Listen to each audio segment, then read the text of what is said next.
Bonjour, je vous retrouve dans la troisième et la dernière partie de la série Analyse d'essai. Dans ce titre, je vais vous montrer comment utiliser l'analyse d'essai d'un montage quelconque. Et je vous montre également comment utiliser analyse d'essai multivariable et avec des signaux complexes. On passe maintenant à l'interface Isis Proteus.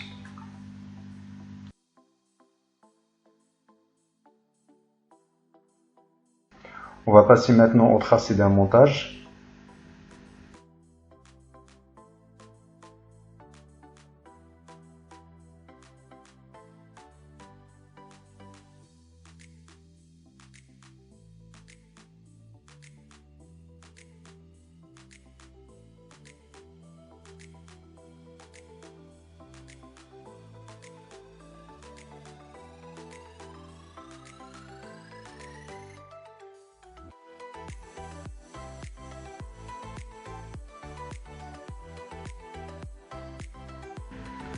Donc on va utiliser deux entrées.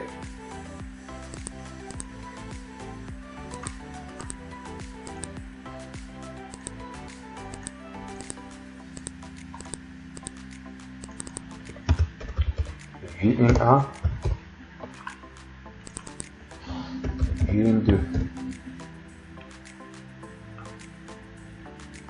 Donc on ajoute les sondes des sorties.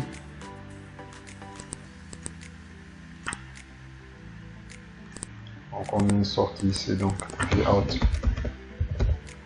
1. On ajoute une autre sortie ici, Vout 2.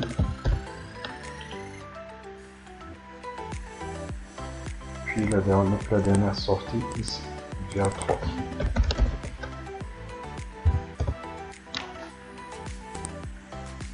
Donc l'objectif sera de tracer les sorties Vout 1, Vout 2, Vout 3 en fonction de la variation de VN1 et VN2. Donc on va aller à l'analyse d'essai, d'essai suite. Voilà, on trace le graphe. On définit notre variable x. Donc on fait varier la variable x par exemple entre moins 10 et plus 10 avec 1000 points, puis on clique sur OK. Donc après, on va définir la variable x dans les tensions Vn1 et Vn2.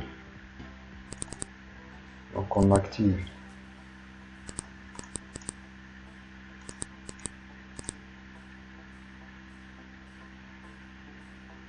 on définit la variable x.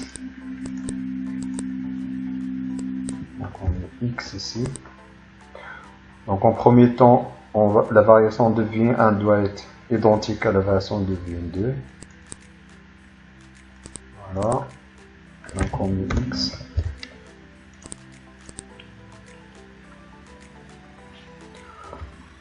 On intègre les sorties dans la figure. Donc la sortie Out 1, Vout 2, puis Vout 3. Ensuite, on lance la simulation espace. Voilà. Donc ici, donc la tension, donc x, ça varie entre moins 10 et plus 10. Donc les deux entrées, donc ça varie de la même façon. Donc voilà. Donc pour la sortie Vout 1 et Vout 2 sont à peu près identiques, uniquement lorsque la tension dépasse une tension de 6 volts, donc on a une caractéristique d'une diode basique. Par contre, pour Vout 3, donc on a une pointe d'une diode avec un cassure ici. Donc la pente de Vout 3, donc il est inférieur parce qu'il doit y avoir des rapports de division des différentes composantes. Lorsque la tension est inférieure à 0,6, c'est à peu près 0,5 volts, le seuil d'une diode, donc la sortie égale à 0. Donc lorsqu'on dépasse le seuil, donc les différentes sorties varient, donc la sortie 1 et la sortie 2 varient de la même façon. en fonction de l'entrée. La sortie 3, donc il a une amplitude plus faible par rapport aux sorties 1 et sortie 2. Maintenant, on va passer à l'analyse AC avec différentes contraintes. C'est-à-dire, on va faire varier la tension V1 d'une façon différente par rapport à la tension V2. Par exemple, on va accélérer la variation de V1. Donc on va remplacer X par 2 fois X. Voilà. Et on relance la simulation. Et là, comme vous voyez ici, donc on change complètement le comportement des sorties. Si on accélère encore, on peut remplacer 2 par exemple à 10. Donc la tension V2, V1 va être 10 fois plus rapide par rapport à V1. Voilà, donc ça donne ça. Donc là, on a du courbe parfaitement linéaire qui correspond aux caractéristiques du diode. Je pense que vous avez compris le principe. Maintenant, je vous montre comment intégrer des expressions dans la variable x. En effet, vous pouvez remplacer 10 fois x par une variable, une expression quelconque. Vous pouvez remplacer la variable x par une expression quelconque. On peut par exemple remplacer la valeur par sinus de x. Sinus de x. Ok. On fera pareil ici. Donc sinus de x. Donc c'est comme si on envoie une tension sinusoïdale à l'entrée. La vie x varie entre moins 10 et plus 10. Donc là, on va relancer la simulation. Et là, on retrouve les sorties. Donc on voit ici Vout 1 et Vout 2 sont parfaitement identiques.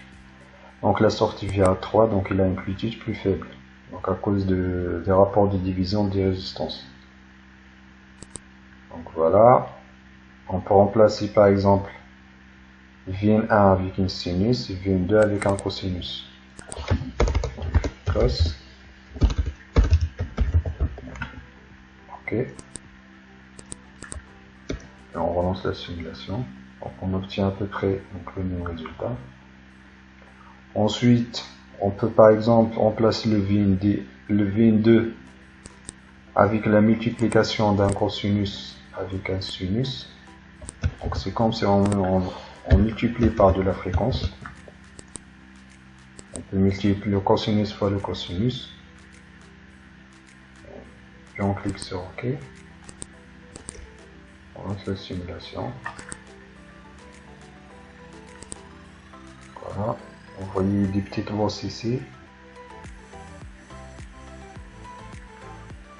Donc on peut refaire la même chose pour l'entrée Vn1. Voilà, donc là, on multiplie par 2 la fréquence avec une composante continue. Donc le sinus au carré, c'est 1 demi facteur de 1 plus cos 2x.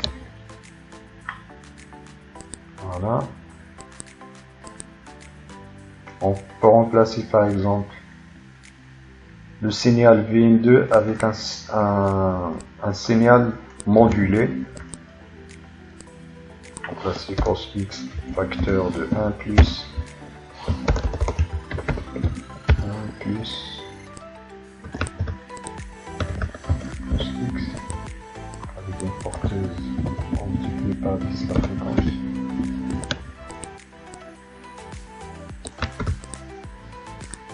Voilà. C'est la même chose. Normalement, on doit avoir un signal modulé. Voilà, on voit la modulation.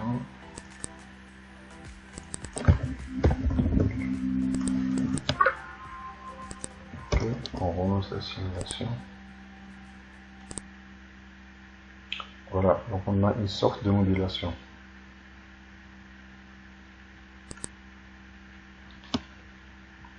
Donc l'avantage de la technique, vous pouvez faire une analyse d'essai de votre montage. Donc en variant, vous pouvez utiliser plusieurs entrées. Bon, ici on a utilisé 2 entrées, mais vous pouvez utiliser plusieurs entrées. Et vous pouvez également observer plusieurs sorties. Donc en fonction de différentes variables. Donc ici vous avez un signal modulé. Et là vous pouvez générer autant de signaux que vous voulez. On peut par exemple ajouter une 3e sortie. Je vais dupliquer celle-là, je vais la mettre ici.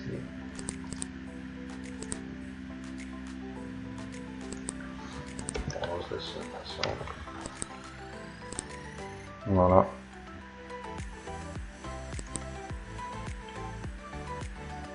Donc il n'y a pas de limite pour la simulation. Donc vous n'avez pas de limite. Vous pouvez tout faire avec l'analyse ici.